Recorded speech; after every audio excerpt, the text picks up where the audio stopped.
vision, or have another print disability, which makes reading, holding a book, or turning a page difficult or impossible. The content is copyrighted by the respective publishers. For more information, please visit us on the web at nfradioreading.org. Hello, this is Corrine, and for the next hour, I'll be reading from the July 7th, 2026 issue of the Wall Street Journal on the Niagara Frontier Radio Reading Service. Thank you for joining us today. The highlights under Business and Finance are: jet fuel prices are down 40% from their peak in April amid the Iran war, but analysts say airfares aren't likely to follow as long as travelers keep paying up.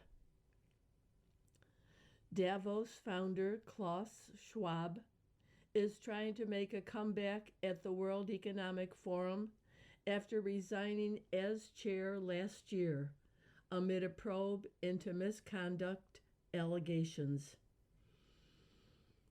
Microsoft said it would cut some 3,200 jobs from its Xbox video games division as the company restructures the struggling business.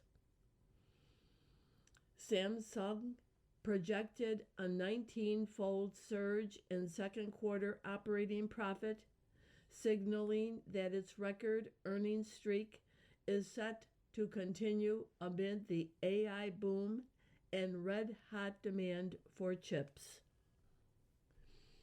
Large U.S. banks have been exploring an acquisition that could allow them to get around one of the laws they hate the most: the limits on fees they earn on debit card transactions.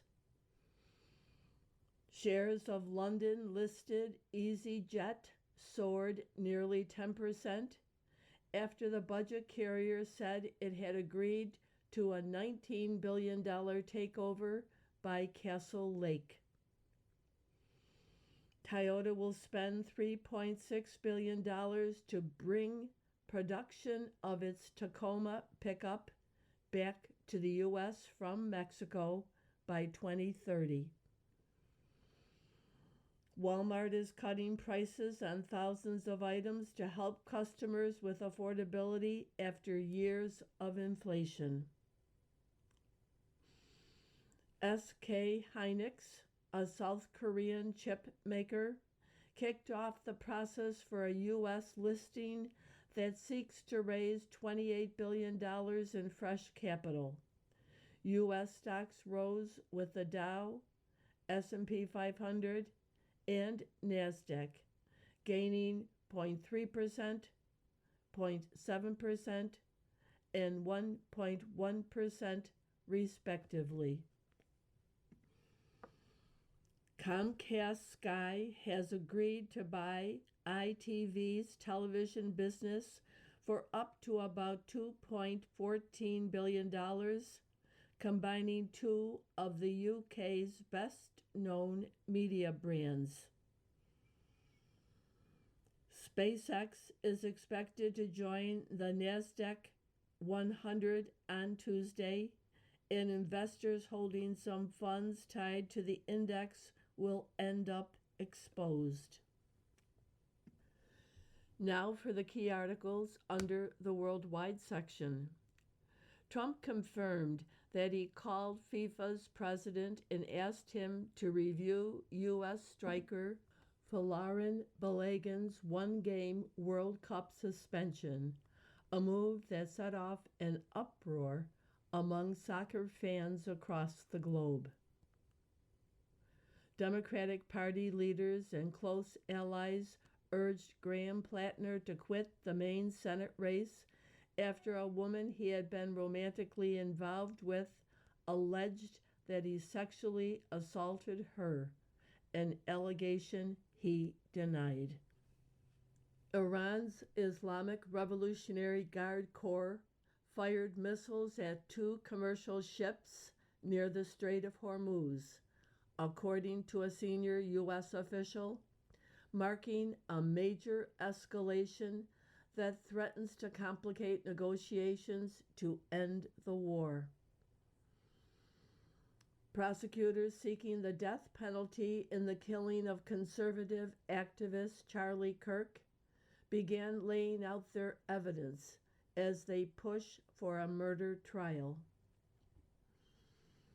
UN Secretary General Antonio Guterres called for lethal autonomous weapons to be banned. Russia's latest missile attack on Kyiv exposed a grim reality. Ukraine has virtually run out of Patriot interceptors that stop ballistic missiles. China's military said it test-launched a long-range ballistic missile from a nuclear submarine, a rare display of advanced capabilities that set off concerns from the U.S.'s regional allies. American allies are rushing to find workarounds for the weapons and forces the U.S. told other NATO members they could no longer rely on in a crisis. Netanyahu's bid to survive as Israel's prime minister is running up against support for a political newcomer, a former general who lost his son in the Gaza war. The picture on today's front page takes place in a war-torn area where a woman is cuddling her infant child. And that caption reads, "A woman held her daughter in the aftermath of a Russian ballistic missile strike Monday in Kyiv that killed at least 12 people." The article, Ukraine's missile shortage imperils Kyiv. Moscow's barrages against the capital exploit global lack of Patriot interceptors, by Anastasia Malenko and Alistair MacDonald. Kyiv, Ukraine. Russia's latest missile strike on the Ukrainian capital, which killed at least 12 people and wounded close to 50, has exposed a grim reality. Ukraine has virtually run out of Patriot interceptors that stop ballistic missiles. Ukraine was unable to intercept any of the 23 Russian ballistic missiles that crashed into Kyiv area early Monday. Russia's nearly unimpeded strikes are the consequence of a global dearth of interceptors for the U.S.-made Patriot anti-missile system, a shortage compounded by this year's U.S.-led war with Iran. Ukrainian President Volodymyr Zelensky is expected to ask Western countries to send more of their own scarce supply of interceptors when he attends the North Atlantic Treaty Organization Summit in Ankara this week. Zelensky called on the U.S. to give higher priority to Ukraine's urgent missile defense needs. Missiles for Patriots are a priority, and of course we understand that the political will of the United States would certainly be enough to make up for the Patriot shortage. But so far, there is not enough of that support, he said on Sunday evening, hours before Russia's latest barrage. Another headline, Belgium ends U.S. run for the World Cup. And there's a picture of a U.S. player with his hands on his head in horror. And that caption reads, "Too late." U.S. goalkeeper Matt Freese reacts as Belgium celebrates a goal at the World Cup soccer match in Seattle Monday. And there's another picture where Charles de Ketterle scored 2 goals in the first half in Belgium's 4-1 win over the U.S. in the round of 16. The article, Folarin Balogun returned to the lineup, but he couldn't carry the Americans to the quarterfinals in a 4-1 defeat, by Joshua Robinson and Andrew Beaton, Seattle. The U.S. national team came into this World Cup with every conceivable home advantage. The Americans enjoyed automatic qualification as host. They encountered raucous, star-spangled crowds wherever they went, and when necessary, they could count on a game-changing assist from the Oval Office. Even after presidential intervention helped the team's top scorer back into the lineup, however, the U.S. couldn't overcome its latest challenge on the field, the country of Belgium, the fifth-ranked team in Europe. On Monday evening, the Belgium Red Devils swept into Seattle and brought the American World Cup campaign to an untimely end with a 4-1 defeat in the round of 16. The U.S. had been playing to reach its first World Cup quarterfinal since 2002, but that detail was easily forgotten over the previous 24 hours as a stunning series of events placed the U.S. at the center of a global soccer firestorm. American striker Folarin Balogun had seen his suspension for an earlier red card lifted on Sunday after President Trump spoke with FIFA boss Gianni Infantino, prompting outrage and astonishment from a Belgium team that argued the U.S. was being given preferential treatment. FIFA, soccer's world governing body, denied a Belgium appeal on Monday morning, and by kickoff later that afternoon, Balogun was walking out of the tunnel alongside his teammates.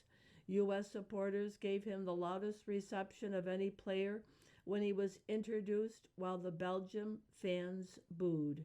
Some even waved red cards in the air. Unfortunately for the Americans, that was one of the rare occasions that Balogun electrified the crowd. He had no goals and just 3 shots. His greatest contribution was drawing the foul that led to Malik Tillman's free kick goal to make it 1-1 in the first half.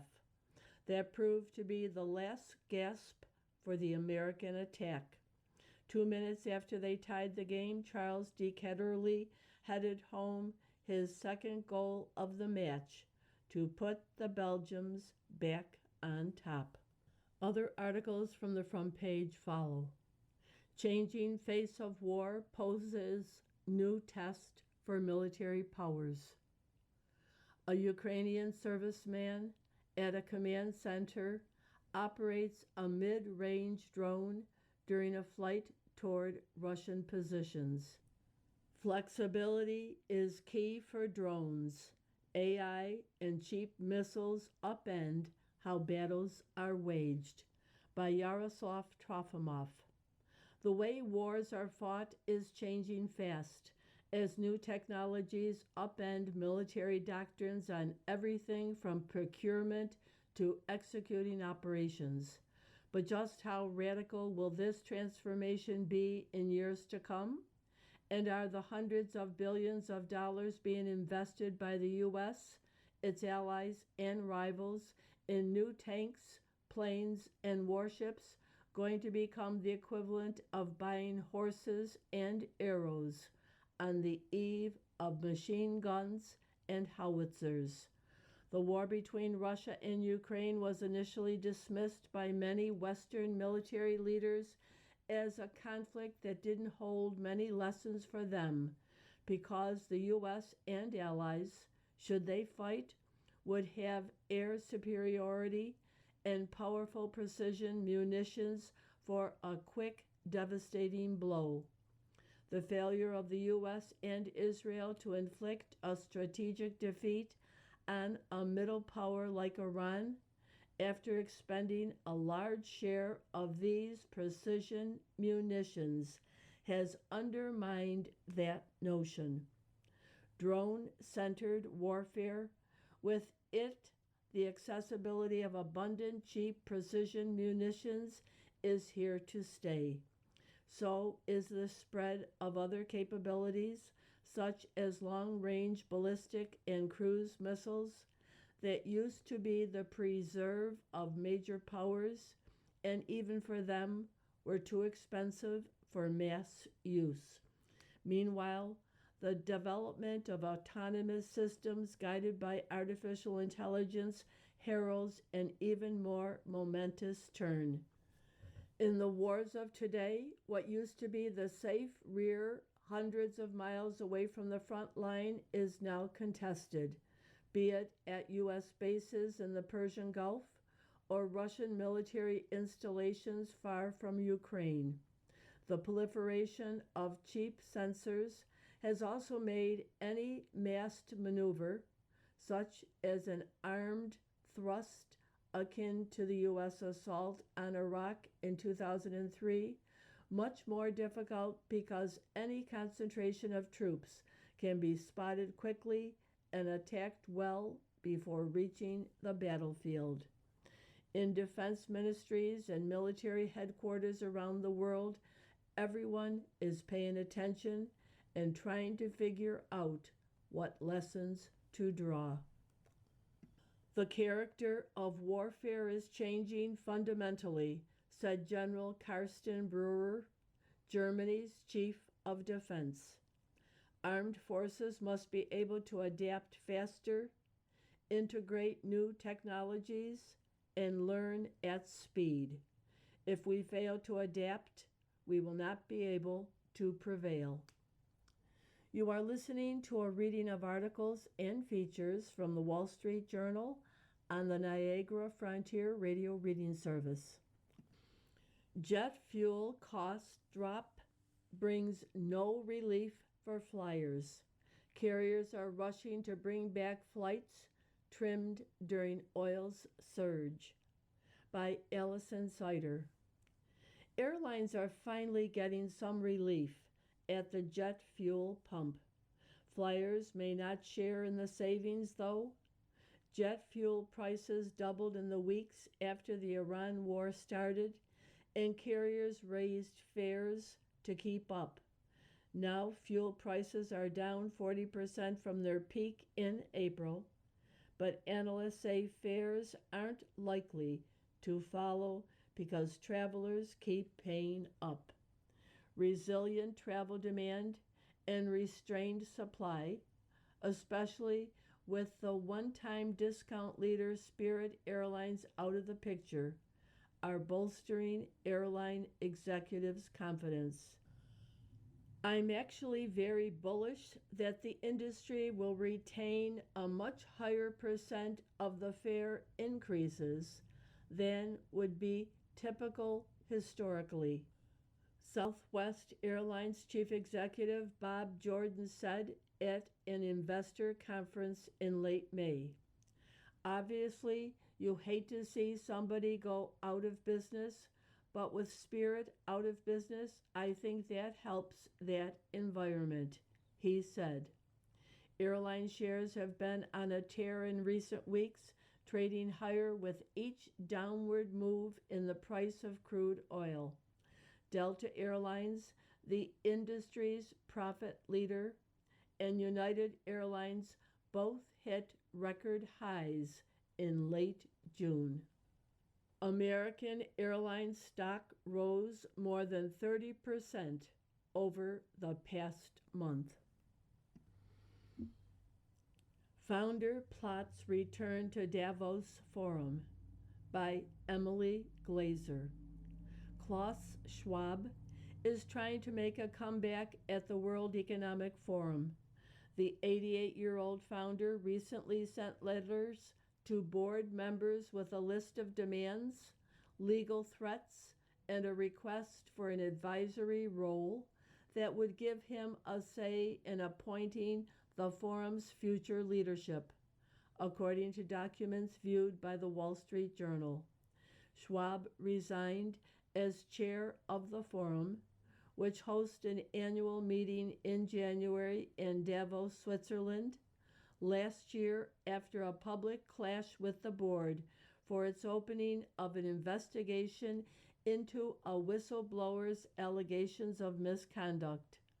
A journal investigation in 2024 uncovered evidence of a toxic culture at the forum for women and black employees. Schwab denied any wrongdoing. Schwab's justification is anchored in part on the forum last year saying it found no material wrongdoing in a public statement after the investigation into the complaints of unauthorized spending and inappropriate treatment of female staffers. Documents reviewed by the journal show that the August 2025 statement was at odds with findings that were privately shared with the board by lawyers conducting the probe. Those include instances of discrimination and bullying, misuse of corporate funds, and breaches of data integrity.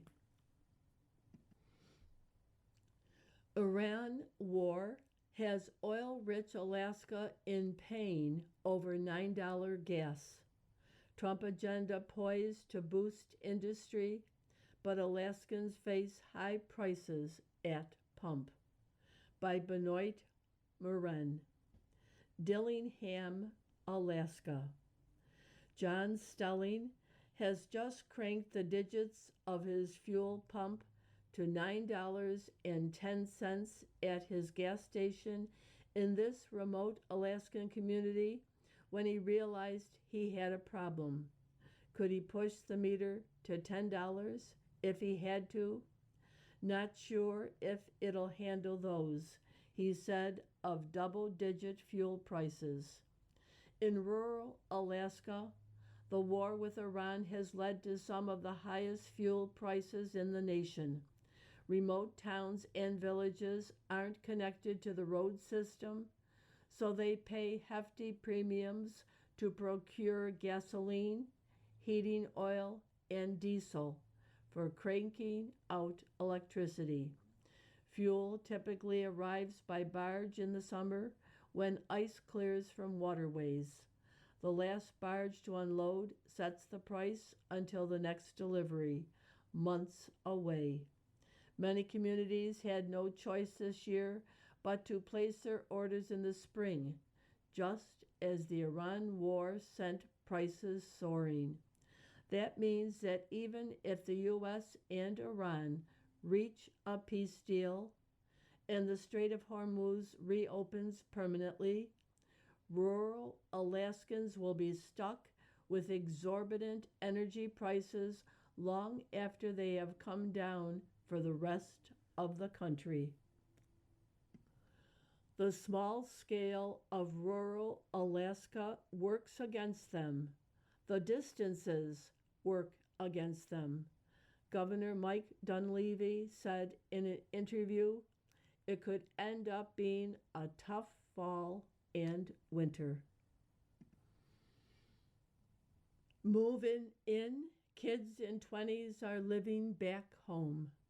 By Rebecca Pisiato and Nicholas G. Miller.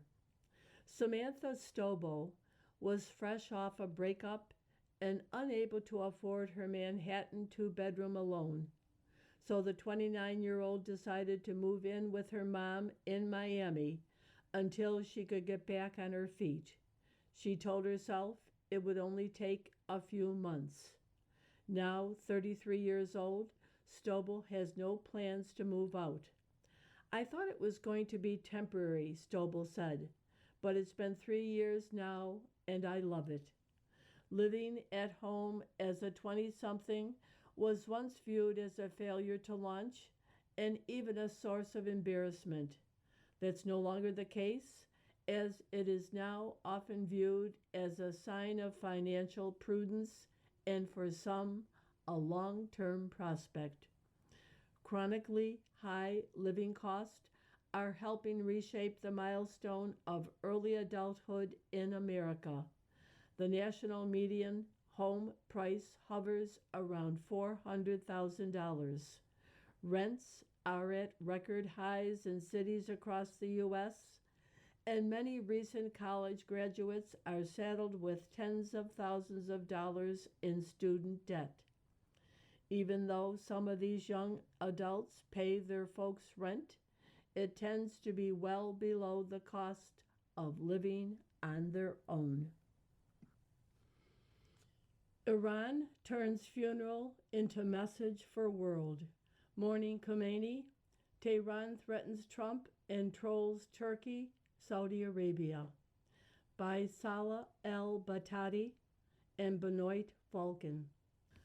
A crowd of mourners joined the funeral procession Monday for the body of Ali Khamenei, one of the biggest moments in a week of events that were part eulogy for the former supreme leader killed at the start of the Iran war and part of an elaborately managed exercise in political messaging to the country's allies and enemies.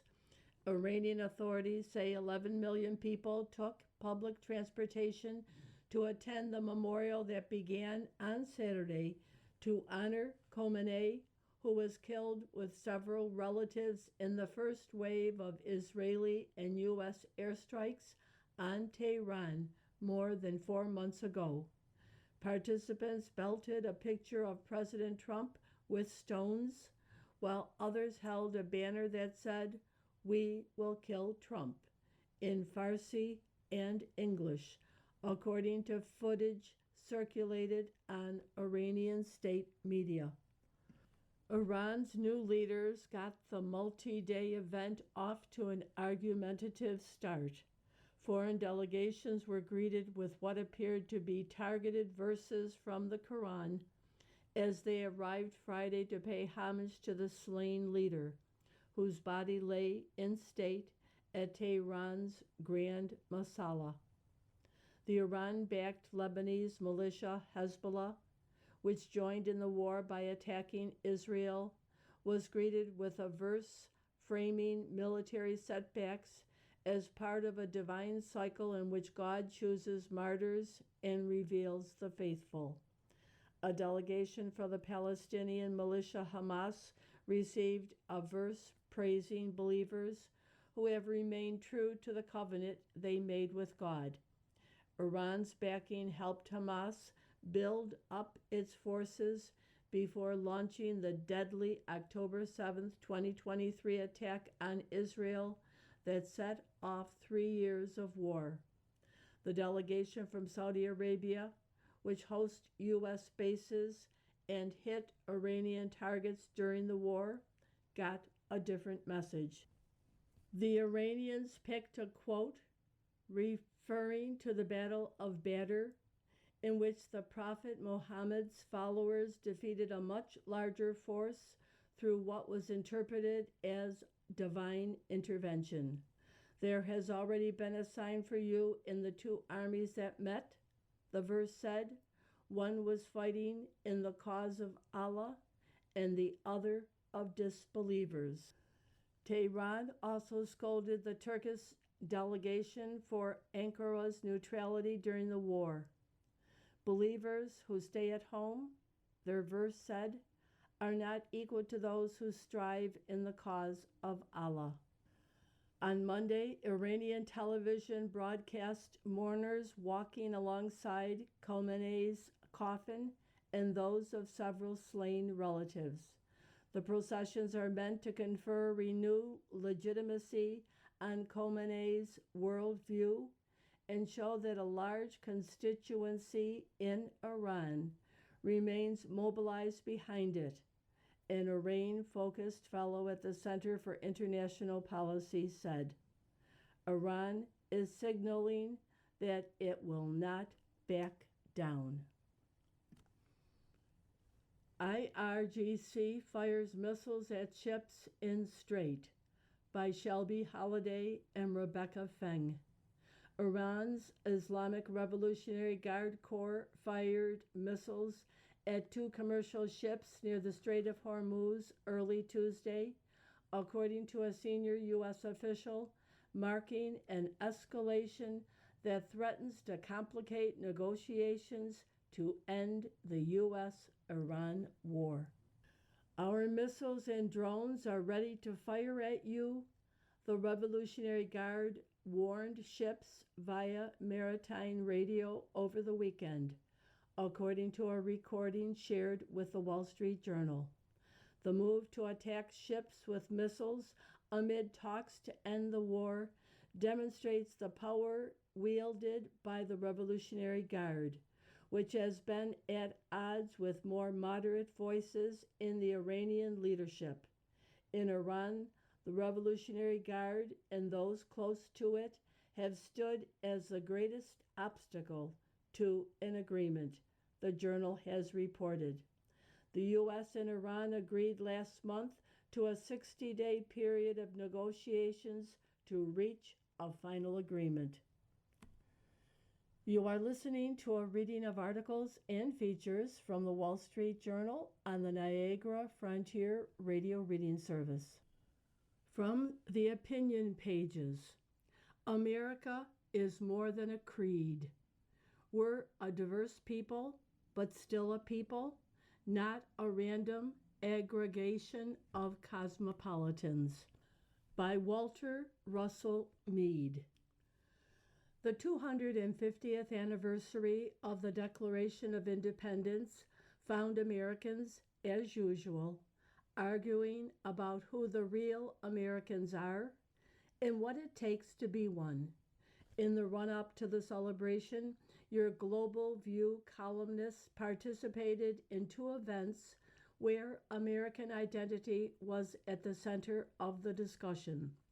One was a conversation with Professor Robert P. George at an event sponsored by the James Madison Program in American Ideals and Institutions at Princeton University. The other was a panel at the Aspen Ideas Festival with Monticello's president, Jane Kamensky, and David French of the New York Times, moderated by NPR's Jen White.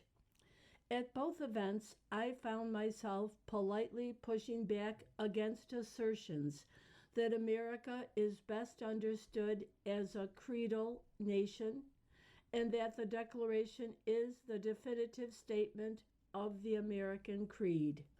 The Declaration is a weighty and world-altering document, but America is more complicated than a set of ideas. Whenever somebody tells me that America is a creedal nation, I think back to my own experience growing up in the Carolinas. Not once in my childhood or adolescence did I ever think of my American identity or anybody else's as creedal, nor did I meet anybody who thought this way. We were Americans not because we believed a set of ideas. We felt American the way Turks feel Turkish and the French feel French. That didn't mean I bought into what some today call heritage American identity. It was obvious even to a child that there was no single American race or ethnicity. The American South in the 1950s might not have been a global melting pot, but black people had been around as long as whites and were as American as anybody else. And somewhere north of Richmond, Virginia, where those mysterious other people called Yankees, very unlike us God-fearing and patriotic Southerners, but Americans all the same. Ricky Ricardo on I Love Lucy had an accent, but Ricky and Lucy were as American as Ozzie and Harriet Nelson. My American homeland was a complicated place with a lot of different kinds of people in it. When supporters of creedal nation theory come at me brandishing copies of the Declaration, I respect their sentiments but maintain my dissent. The Declaration isn't a set of propositions in political science issued by an academic committee. It was issued in the name and by the authority of the good people of these colonies. When, in the course of human events, the Declaration reads, it becomes necessary for one people to dissolve the political bands which have connected them with another. The existence of an American people was as self-evident to the founders as the principles the Declaration enumerates. When it came time to write the Constitution, it was we the people who established it. Since colonial times, the American people has been a tribe of tribes. American and Jewish identity follow similar paths. Judaism has its creeds and values, but the Jewish people are anything but a consensus-minded group of true believers. Homogeneity has never been the point. Arguing over the meaning of Jewish identity is a characteristic element of Jewish culture. Theodor Herzl, founder of modern Zionism, was an atheist who once proposed a mass conversion of Austrian Jews to Catholicism. But Herzl was a Jew all the same. American identity works along the same lines. There are creedal Americans, cultural Americans, Americans who embrace the country's diversity and complexity, and Americans who reject it. There are Americans who care as little for the principles of the Declaration as Herzl did for the Law of Moses, but American identity isn't reducible to political opinions. The whole point of the Civil War was that even after attempting to establish a rival nation based on the negation of the promise of equality in the Declaration, Jefferson Davis remained an American, like it or not. The American people can't be reduced to an ethnic folk bound by ties of blood and soil, nor are we simply a random aggregation of deracinated cosmopolitans connected only by a common adherence to a set of political ideas. We are a people. The mystic chords of memory that Abraham Lincoln invoked in his first inaugural address are real and they matter. 250 years ago, the founders expressed the aspirations of the American people in imperishable language. Today, American flourishing depends on our sense of common peoplehood, on our resolute defense of the ideas and institutions from which so many generations have derived so many blessings, and on the creative tension between these poles of our national life. A pluribus unum, we are one people with many roots. Long may we squabble over the meaning of America. The freedom to differ helps define who we are. Putin may see an opportunity to destroy NATO.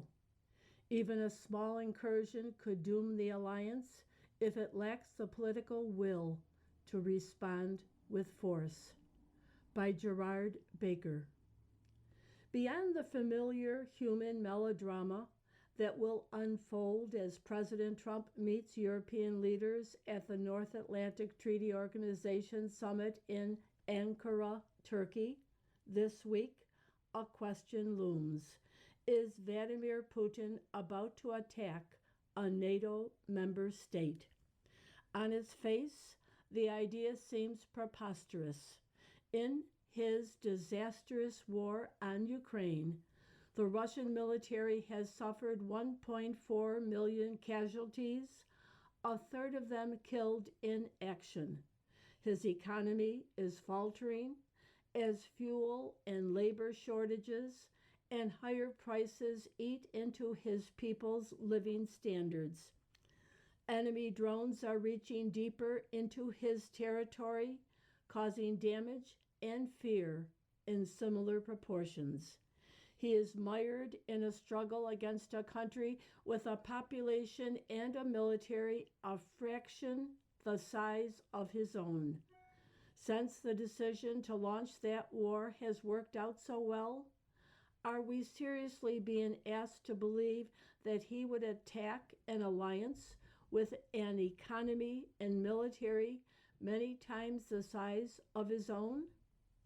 A month ago, I would have scoffed at the idea, but conversations with multiple senior European political, military, and intelligence figures in the past few weeks suggest to me the possibility is real and rising. For some Americans, including perhaps the president, the idea that Russia may take a shot at some feckless Europeans who have been notably unhelpful with America's military preoccupations in recent months might induce a yawn of indifference or even a smirk of schadenfreude. But the risks of any Russian provocation in Europe for America's global security are profound. Ukraine, a non-NATO member, is one thing. If we failed to respond to Russian aggression against a member of the alliance, NATO would become a dead letter, which is why Mr. Putin might attack. As one intelligence analyst put it to me last week, his inspiration may be Marshal Ferdinand Foch, the general who commanded French forces at the Battle of the Marne in 1914. He famously reported, "My center is yielding, my right is retreating, situation excellent, I am attacking." A sudden show of unexpected force, just as he appears to be reeling from his ill-advised Ukraine war, could be to Mr. Putin's advantage. Although Mr. Trump's verbal shock treatment has jolted European NATO members into finally doing more in their own defense, they are still nowhere near ready for a defensive war. Government officials say it will be at least 5 years before their militaries are close to being capable of replacing U.S. capabilities in Europe. Mr. Trump has 2.5 years left in office. There is no guarantee his successor will have as skeptical an approach to NATO.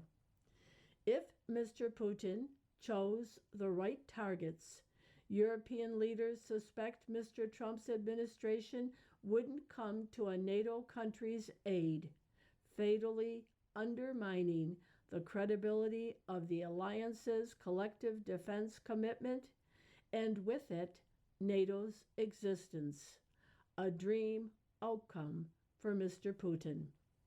His political needs might also be suited by an attack on NATO. A former British defense official said to me last week, after 4 years of failure and rising popular discontent at home, he desperately needs a military victory. What better way to lift morale than to plant the Russian flag in some NATO field? All this suggests we are now in a narrow window of opportunity for Russia to make a move.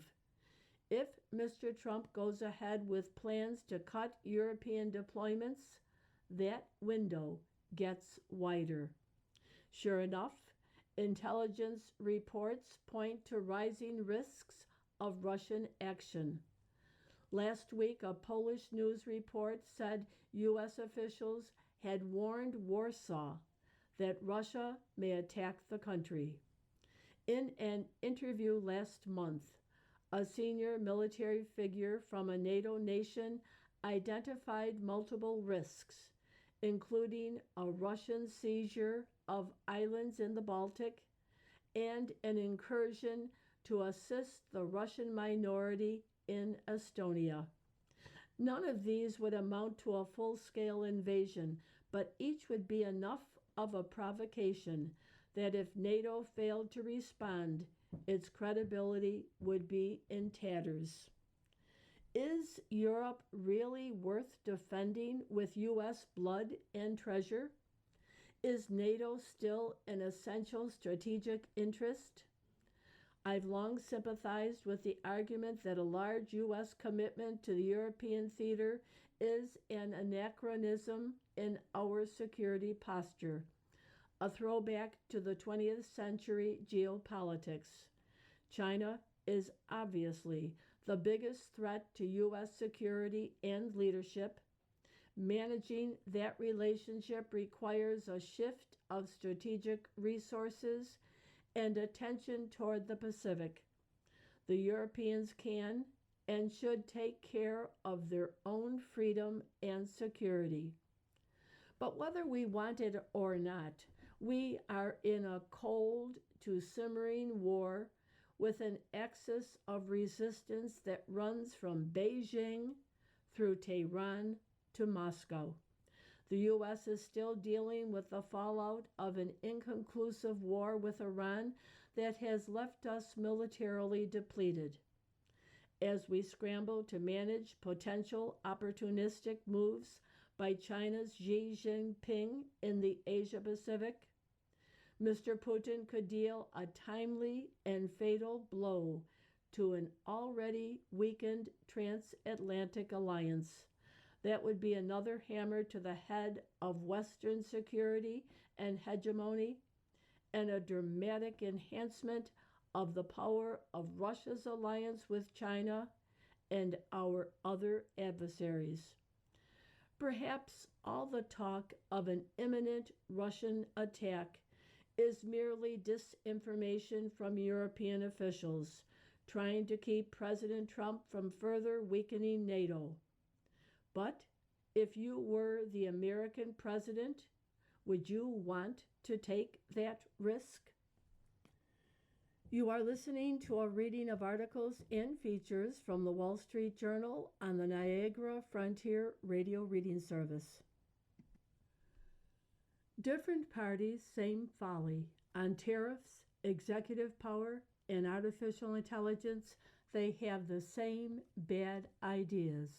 By Andy Kessler. Comedian Adam Carolla has a routine about how the very wealthy and very poor do the same things. Some printable examples: never eat at an Outback steakhouse, take outdoor showers, have lunch with Bono, drive a maker of car that no longer exist. Annoyingly, it's the same for politicians. They all end up doing the same things. The horseshoe theory has become reality. The left and right, progressives and MAGA, bend around and almost touch. To me, it's more like a teething ring going round and round in a politician's mouth, with government power constantly biting down and inflicting pain on all of us. Or, as M.C. Escher, drawing with everything confusingly connected, I don't like it one bit. Who said this? Today, I'm announcing new tariffs in key sectors of the economy that are going to ensure that our workers are not held back by unfair trade practices. They include a 25% tariff on Chinese steel and aluminum products, a 100% tariff on electric vehicles made in China, a 25% tariff on electric vehicle batteries from China, and a 25% tariff on the critical minerals that make those batteries. Donald Trump? Nope. Joe Biden in May 2024. 11 months later, Tariff Man, Trump declared, effective at midnight, we will impose a 25% tariff on all foreign-made automobiles.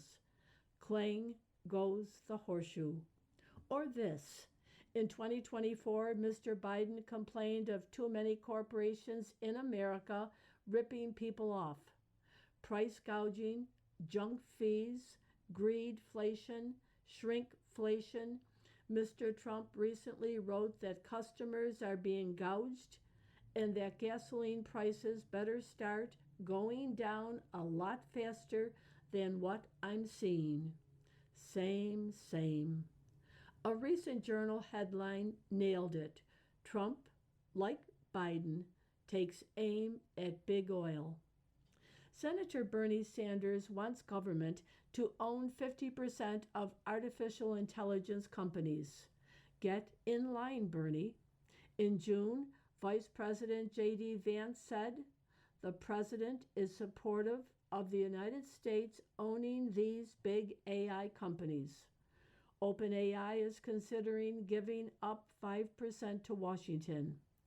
This on top of equity ownership in U.S. Steel, Intel, MP Materials, and that piece of NVIDIA's processor sales to China. Make it stop. Speaking of the vice president, my colleague Alicia Finley had a column in May titled J.D. Vance Courts Sean O'Brien and the Teamsters. What? He's got a lot more pandering to do, as Mr. Biden already declared himself the most pro-union president in American history. Presidential powers were expressly limited by the Constitution, or so we were led to believe. Remember Barack Obama's, "I've got a pen and I've got a phone." Not to be outdone, Mr. Trump last month, channeling Chevy Chase, declared, "I'm the president and you're not." Executive orders aren't laws. Only Congress can pass laws. But that hasn't stopped Democratic and Republican presidents from seizing power. See Mr. Biden's student loan forgiveness and Mr. Trump's birthright ban, both eventually declared illegal. Regulation is another urge presidents can't resist. The Biden administration put limits on AI chip export licenses. Mr. Trump continued the strict licensing requirement on high-end processors, but allowed exports of certain chips with a 25% tax. The Trump administration professes to be hands-off with AI, but Defense Secretary Pete Hegseth labeled Anthropic a supply chain risk, and the president is a yo-yo with on-again, off-again AI export controls. On Iran, Mr. Trump said Mr. Obama's Iran deal was one of the worst and dumbest agreements ever made by the U.S. Hard to argue. But on June 19th, Mr. Trump wrote his Iran deal will be far better. It doesn't seem much different. Yes, Democrats and Republicans have differences, often Venus and Mars-like, on taxes, free speech, oppression theories, and equity gobbledygook. But when it comes to family, they are often the same. They love their kids. Hunter Biden was paid $1 million a year by Ukraine's Burisma Holdings.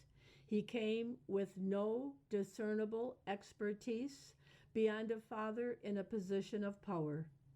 Now, a new mining deal for tungsten extraction in Kazakhstan reportedly may see both the Trump boys and Commerce Secretary Howard Lutnick's offspring positioned to extract their own benefits from the deal. Then add 10 held for H for the big guy.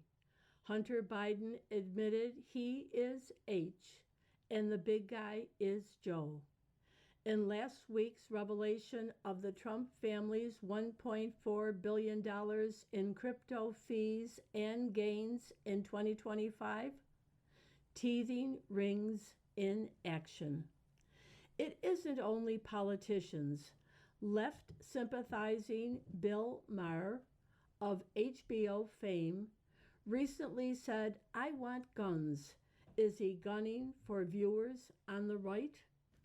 A few more rich man, poor man lines? They're both outraged at the welfare system. They know the going rate for copper and live in houses made of recycled materials. I'd add both are always screaming on their phone in public.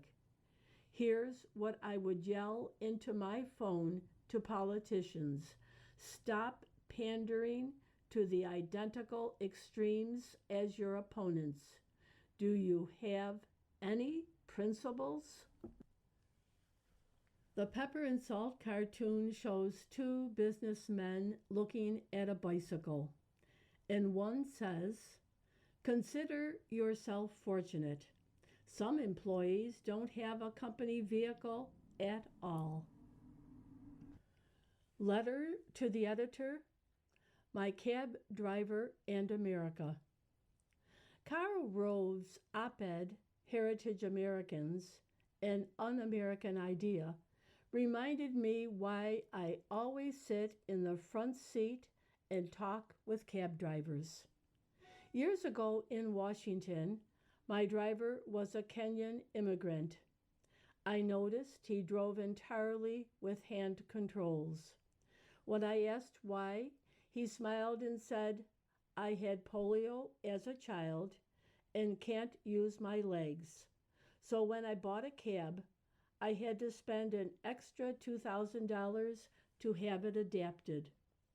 There was no trace of self-pity, only gratitude for the opportunity to work in America. Mr. Rove's Nigerian cab driver and mine came from different countries but share the same conviction. When I asked what America meant to him, he said, "In America, if you work hard, you do well." From Patrick Henry, Torrance, California. You've been listening to a reading of articles and features from the July 7th, 2026 issue of the Wall Street Journal. We read from the Wall Street Journal every Monday through Thursday at 11 p.m. Your reader has been Corrine. Thank you for listening and have a wonderful day or evening. You're listening to the Niagara Frontier Radio Reading Service. Volunteer radio readers broadcast daily readings, 24 hours a day, of newspapers, magazines, books, and other printed matter to area people who are blind or have a print disability, who are provided reading radios. The Niagara Frontier Radio Reading Service has broadcast almost 40 years of radio readings to those without sight. Our broadcast signal is provided at no charge by WNED. Radio Reading Studios are at 1199 Harlem Road in Cheektowaga. For more information on the Niagara Frontier Radio Reading Service, call 716-821-5555.